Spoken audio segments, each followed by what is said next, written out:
Welcome to the Divine Radiance Project with your host, Stacey Turner, and co-host, Emma McDonald, where we share all about reclaiming your radiance as women in business, holistic health, money, mindset, and juggling it all around mum life. A place for women to learn about financial independence, entrepreneurship, and balance. From women who aren't scared to speak their mind and their truth. It's time to shine your brightest self and be the lighthouse.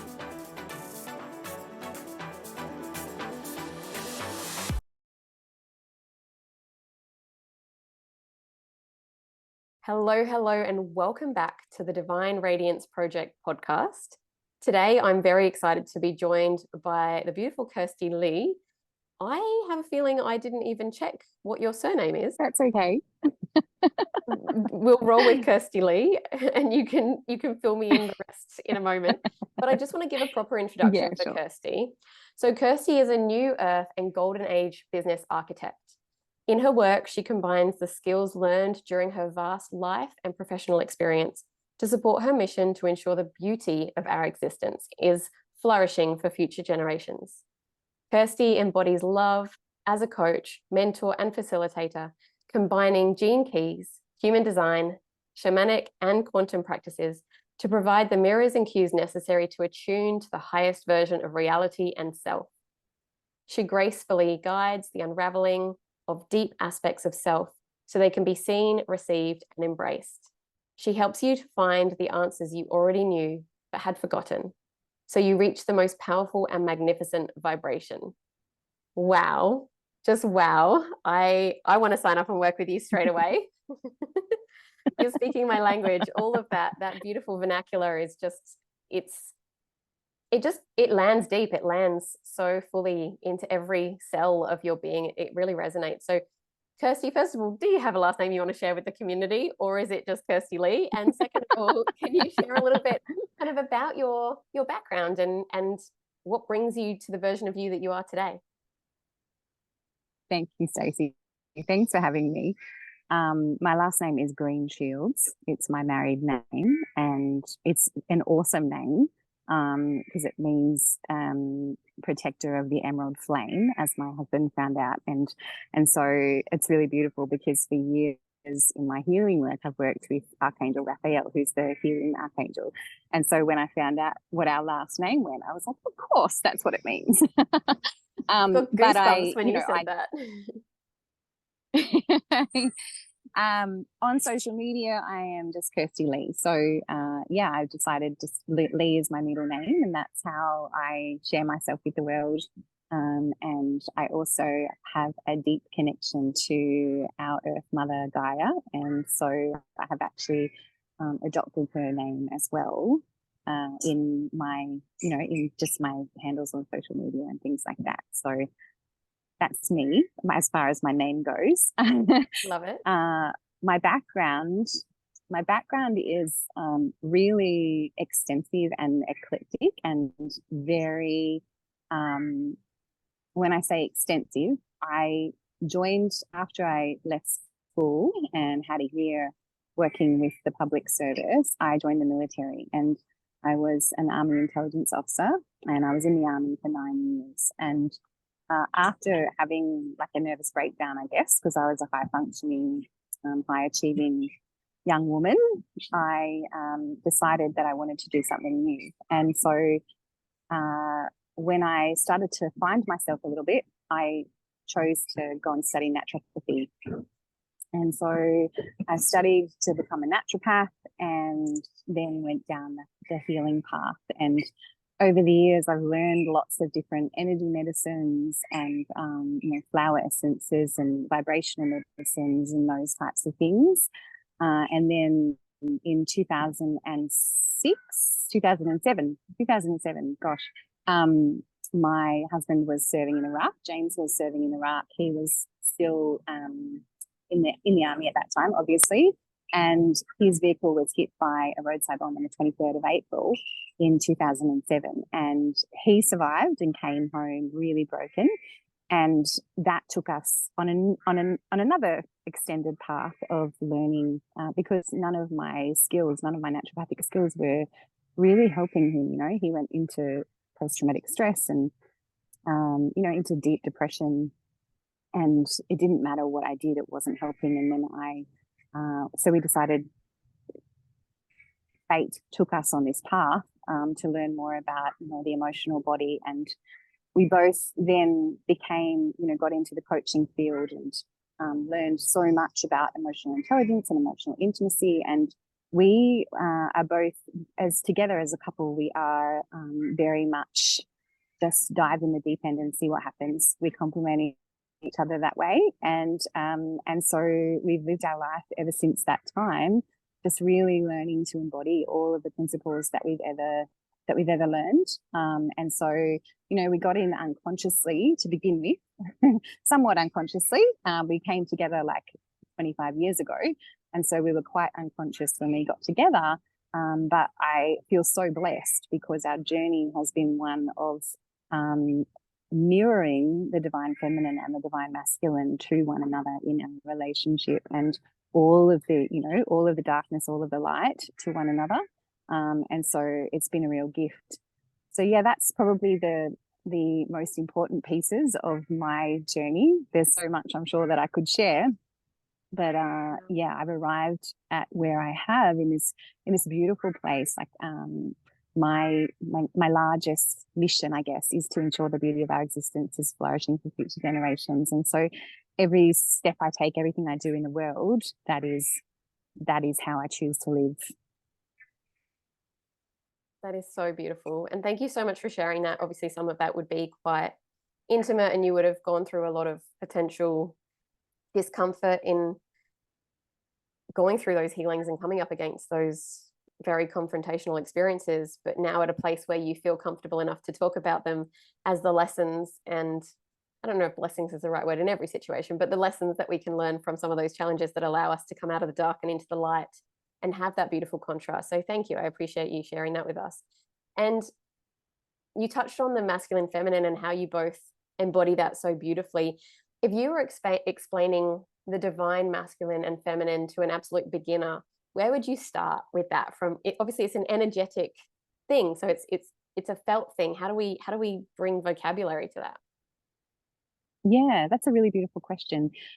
Where I would start is each of us as a single human has masculine and feminine inside us. Actually, basically, where as a woman, I am 51% feminine, 49% masculine. If we're to think of it like in crude terms like that, basically, I've just come into a feminine body, but there is half of me that's masculine. And so as humans, it is our divine birthright to come into balance with both of those aspects of ourselves. So it's not about pushing away one or the other. It's actually learning to connect with our feminine self and then connect with our masculine self. And our masculine self is the part of us that is the doing, and our feminine is the being.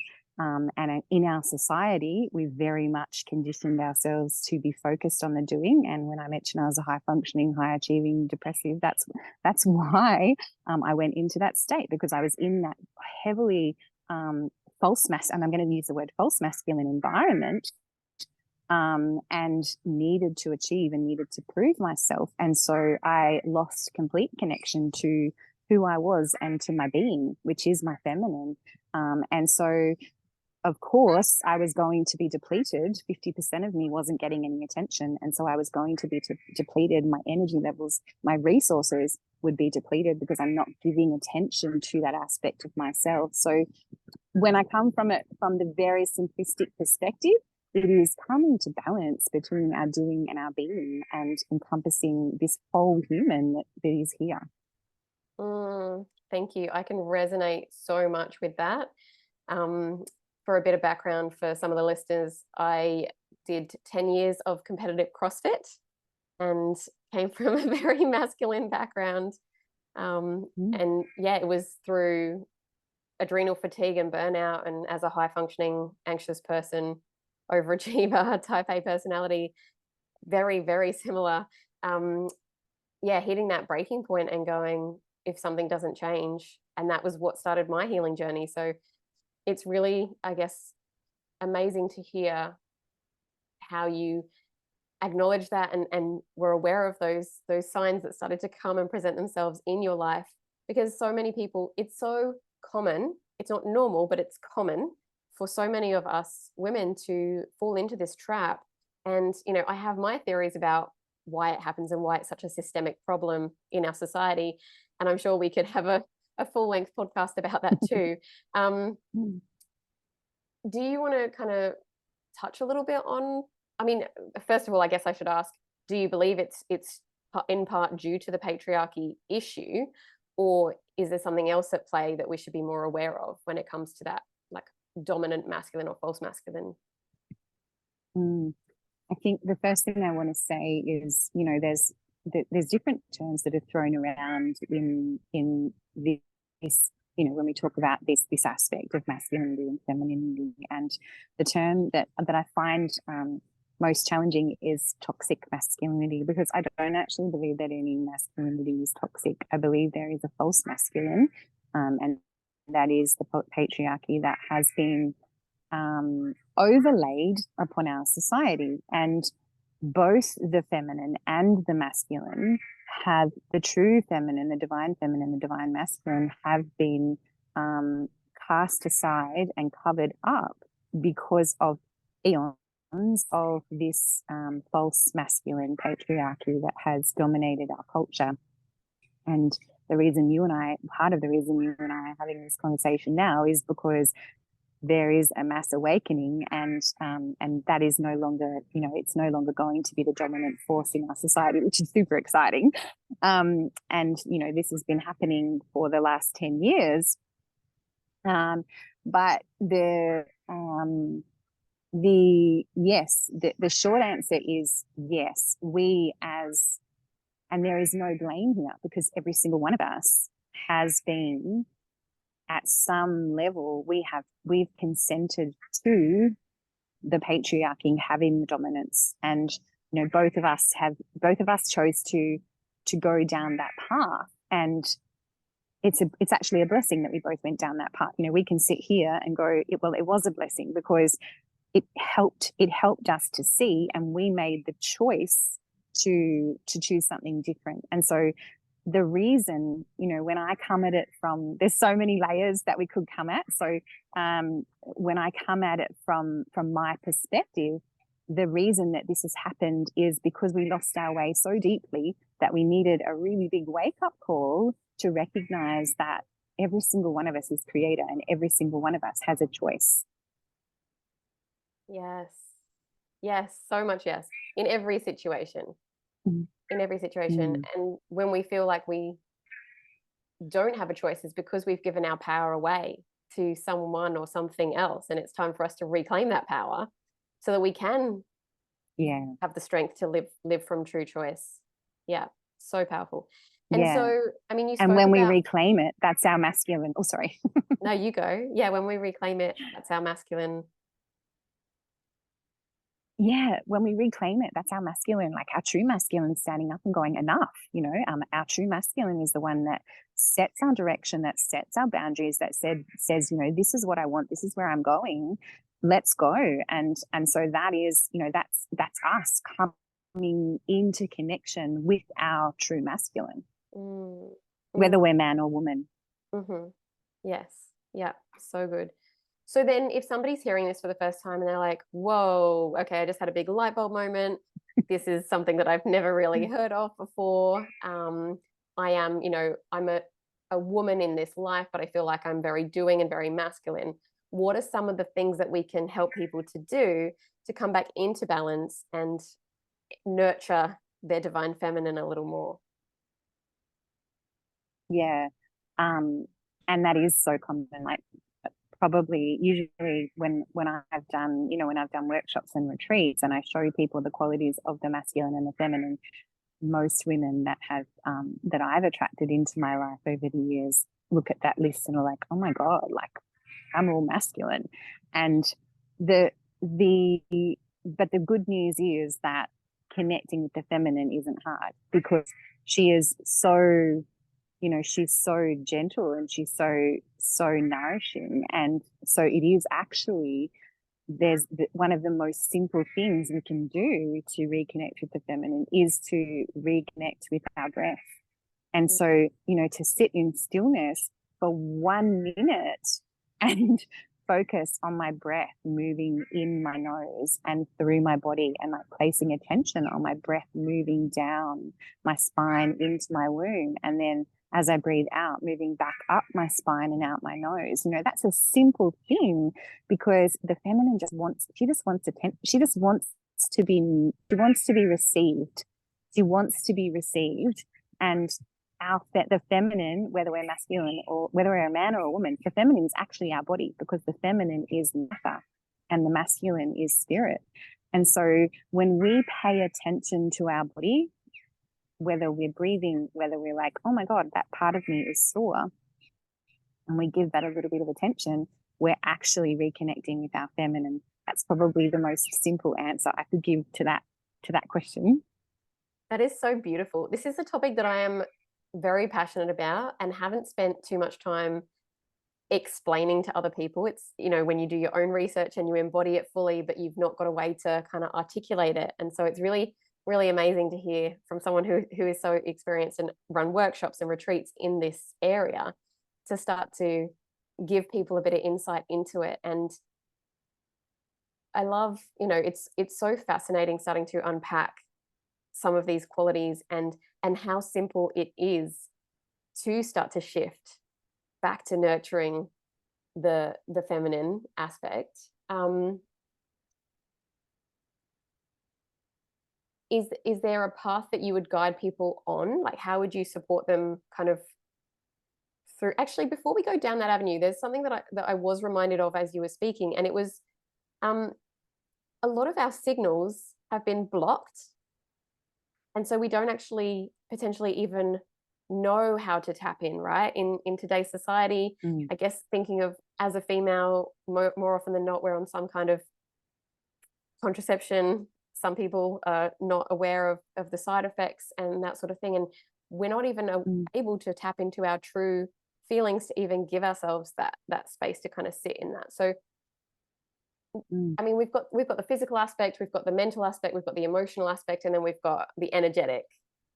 And breath is a beautiful place to start, because we all breathe. It doesn't cost anything, but it does require effort. And so many people are scared to meet themselves, because that can be a very uncomfortable place to go. So yeah, as a kind of facilitator of that, how would you kind of support someone or guide someone through that?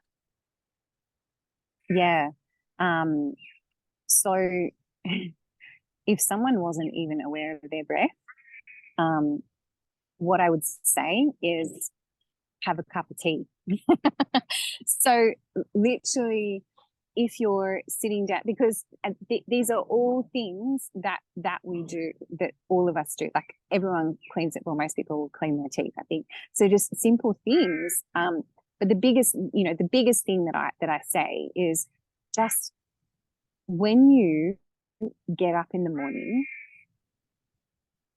as you get out of bed, place your attention on your feet touching the floor. When you wake up in the morning, as you wake up, be aware that you're thinking, and bring your attention to your thoughts. And then, it's the first step. The second step is then to go, okay, what am I doing today?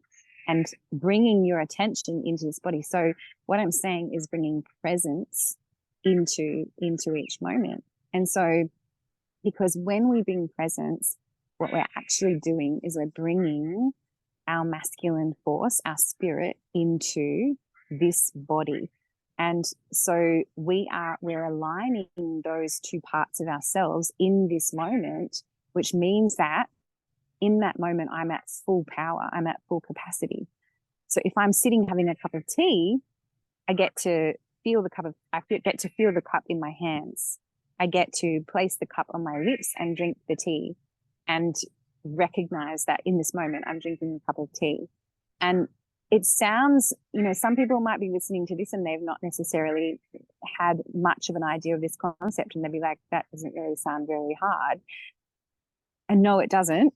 But you would be surprised at how hard it can be. I remember one of my girlfriends once, she was doing like a 10-day little presence course.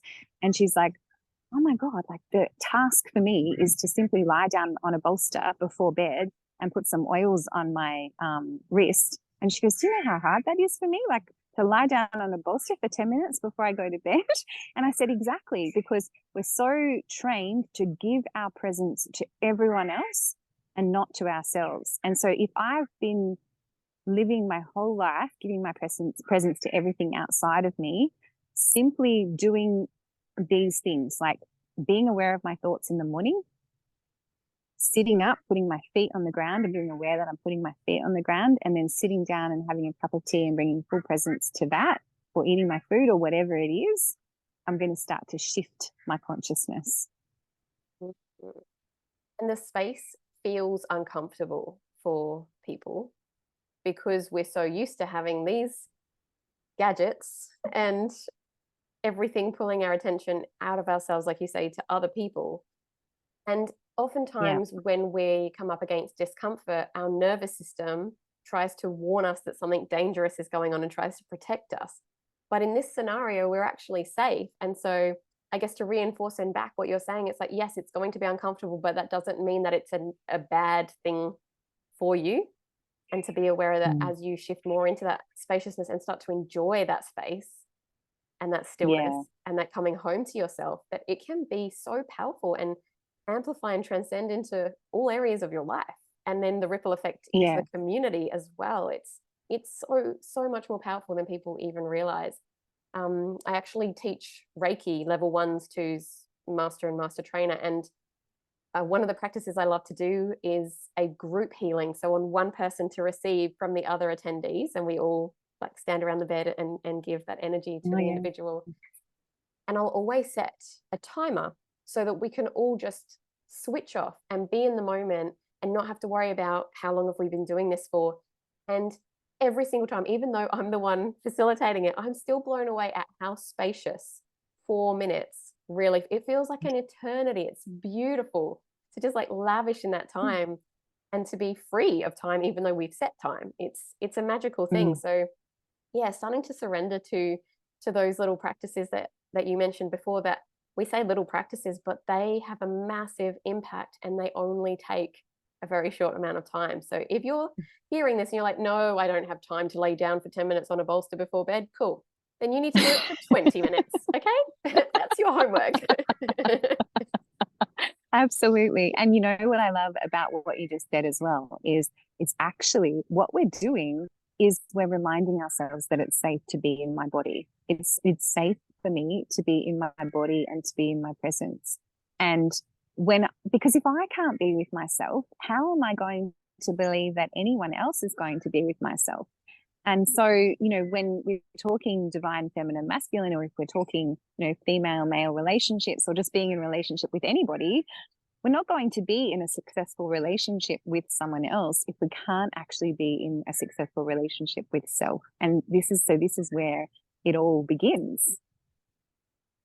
100%. It has to come back to self. Hey, so much gold. Always. Amazing. And I don't know if you've experienced this yourself, but prior to my now husband, and apologize if any of my ex-boyfriends are listening to this, they weren't very masculine. Some of them were kind of in their feminine, and I was the more dominant in those relationships. And it seemed to be what I was attracting because I was, you know, imbalanced and probably more so in my masculine, as I explained. So my now husband is the most manly man that I have ever been with. And it had a softening effect on me. It had a softening impact because he was the knight in shining armor that kind of stepped up, and I was then able to kind of soften into him. Is that something that you see often? Has it happened to you? And does the woman kind of need to find, and obviously we're talking about heterosexual relationships here, but we can talk about homosexual in a minute if you have any knowledge around that. But, you know, did it take for me to have my shift into the feminine to be able to match his vibration to invite him into my life? or was he part of my healing? I mean, who knows the answer to that, but if you have anything to add, I would love to hear it. Yeah, both. The answer is both. So, which I'm sure you know. Yeah, the one thing that the masculine loves is he loves for the feminine to just lie back into him. He loves to be able to hold her and support her, and just to be able to protect her. Our society has made men believe that they have to be the provider, which is an inversion, because look around us, nature provides everything and she's the feminine. And so the masculine idea of being the provider is part of that false masculine. But at the same time, what he wants to do is he wants to protect. Remember, he's the one that's responsible for the boundaries, and he is the one that stands up and goes enough, and uses the voice. He has the strength to use the voice. The feminine is the part of us that allows herself to be seen and be beautiful and shine and grow and blow, and all of these amazing, and flow. There's a river behind me. All of these amazing aspects of the feminine. She just wants to be able to do them. She wants to do them freely and safely, and to know that he's got her back. And so as we teach ourselves within ourselves to allow our own masculine to stand up for ourselves, to hold space for ourselves, to speak what's true, we show ourselves that we can create a strong masculine in our lives, and the masculine outside of us is going to begin to reflect that, because that's the other thing, is we've been told it has to, the external has to then make us feel okay. No, actually, it's me feeling safe and okay is what creates the outside for me. Does that answer your question? Yeah, it does. Sorry, there was like 3 questions back to back there. That was actually a really, I'm going to be a bit vulnerable here, because I don't know if you can tell, I've got like little water droplets in my eyes. I have never heard the provider thing explained in that context. And that was actually a little mini release or a pretty big release of a limiting belief around that. So thank you. Massive. Pleasure. Massive. Such a beautiful way to thank you for sharing. And I guess, even though I'm the host of this podcast, people would be like, oh, well, don't you know all of this already? No, because we're learning alongside you. We never know everything. For every new piece of information we learn, that actually unlocks 2/3 more that we don't know. If you think about it like a pie chart, as you learn more, there's actually more you don't know. So it's expansive. It's incredible. Yeah, absolutely. Wow. Yeah, thank you. And then, yeah, I mean, I would just love to say about that, is that in you acknowledging that in yourself, like you just said, you're opening to so much more. And as far as masculine, feminine goes for me, I've been teaching about embodying both elements for years, like coming up on 10 years, yet the last 2 years have been the most challenging for me of coming into balance in myself. And I had to go to levels that I didn't even know that I had the capacity to go to. But what that's done is it's opened, like you said, as I allow myself to be more and more vulnerable, which is me connecting with my feminine, because she's the vulnerable part of me. She's like, I'm just going to grow. I'm just going to flow. I'm just going to blow. And I like that. I hadn't actually said it like that before. I was like, oh, that's cool. But that's what I'm going to do. And I'm going to trust that I'm going to be safe. And then the external is going to reflect that for me. And so each time we allow ourselves to do that, give ourselves permission to do that, and then we share that with others, we let others see us in that, we're giving them permission, which means that we're creating a more beautiful world.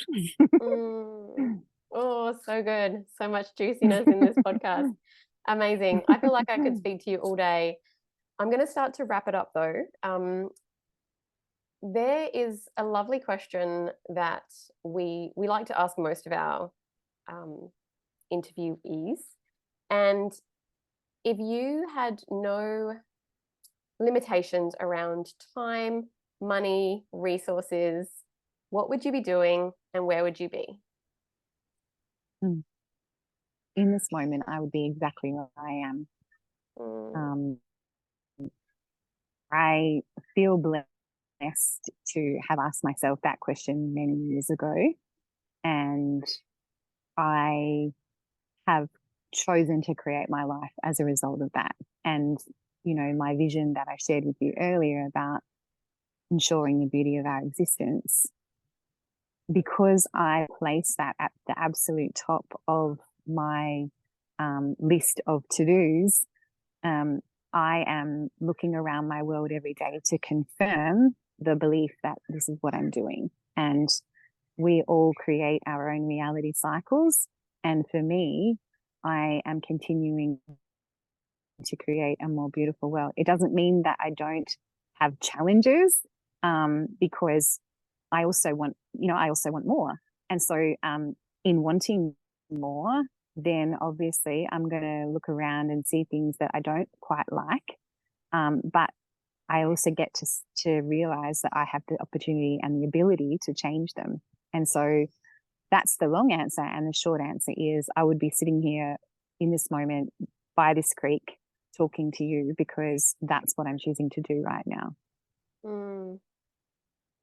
So simple, but so powerful. I love it. And I think often when people get asked these very, I guess, heavy or big questions, they feel like it has to be some fancy schmancy, I will be traveling, and whatever comes up for people is obviously their answer, and I honor that. But you're the first person to say that, and it's something that I've reflected on a lot, having been one of the questions that we're asking. Can there, I guess my follow-up to that is that, can there be an aspect of like being joyful and happy in the life that you've chosen, but then that more that you're seeking is, I guess, part of the legacy that you're going to leave behind, and that there is, you haven't finished your story yet, so you can't be there yet. It's part of the journey. Yeah, and the other thing that I want to say about that is I'm so glad that you asked that question, because it's gratitude that actually helps me to align with the more. Because if I'm not actually grateful for what I have in this moment, when I connect with gratitude, I can't connect with fear. And so when I connect with gratitude, I'm living in my heart, and the electromagnetic energy of my heart is 5,000 times stronger than the electromagnetic activity of my brain. And so when I'm sitting in gratitude, because I'm looking around me and going, oh my God, this is such a beautiful place, and I'm having such a beautiful conversation, of course, that's what I'm going to align with more of in my life, because my heart is completely present in this moment. So that loops back into what we've been talking about in the conversation about presence. And then we just, the momentum builds like an avalanche. Yes, 100%. The snowball effect begins or continues. Yeah. So good. Amazing. I love it. Is there anything else that you would love to share as part of your message to my community and to your community that is on your heart today that you want to speak out about?